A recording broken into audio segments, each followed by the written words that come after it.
May kwento ako. Babae ako. May boyfriend ako na mahigit 3 taon na. Dati, sobrang active ng churot-churot namin.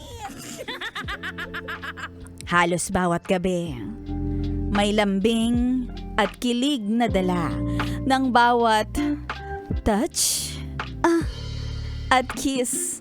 Mwah! Pero nitong nakaraang buwan, napansin ko na nagiging mababa na ang frequency namin. Frequency! O yung bilang. Tila nawawala ang init. Nakaka-frustrate para sa akin kasi parang hindi ko alam kung may nagbago sa kanya o sa relasyon namin. May mga gabi na sinusubukan ko siyang lapitan, nagbibiro o naglalambing, nag-uudyok. Udyok! Pero nakikita ko sa mga mata niya yung pag-aalinlangan o pagod na parang ayaw niya na mas maging dikit. Ay! Isang gabi nagkaroon kami ng mas seryosong pag-uusap habang nakaupo. Sabi ko, napapansin ko lang na parang iba na ang ibinibigay mo sa akin. It's giving deadma. May problema ba?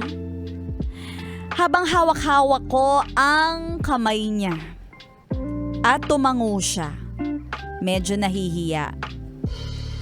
Sabi niya, hindi naman ikaw. Ay, parang alam ko na yung mga ganyan linya. Siguro sa akin lang, kasi parang hindi na ako kasing excited. Kagaya dati. Napangiti lang ako, pero ramdam ko rin ang lungkot sa puso ko. Sinubukan namin pag-usapan, hinanap namin ang dahilan. Stress ba sa trabaho, pagod, pressure, kahit ano na mga insecurities niya. Ramdam ko rin na gusto niyang maayos. Pero hindi niya alam kung paano magsisimula ulit.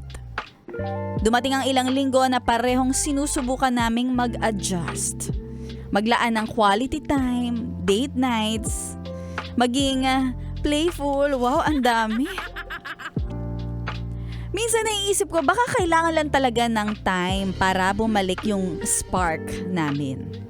Pero sa kabila ng lahat, natutunan ko na kahit ganun pa man, hindi ibig sabihin na wala na kaming pagmamahalan. Ramdam ko na mahal pa rin namin ang isa't isa sa ibang paraan. Sa simpleng mga paghawak kamay, sa tawa, kwento ng bawat isa, sa support na hindi nakikita ng iba. At kahit hindi agad bumalik yung dati, natutunan naming tanggapin at magtrabaho para bumalik yung intimacy sa tamang oras at tamang paraan.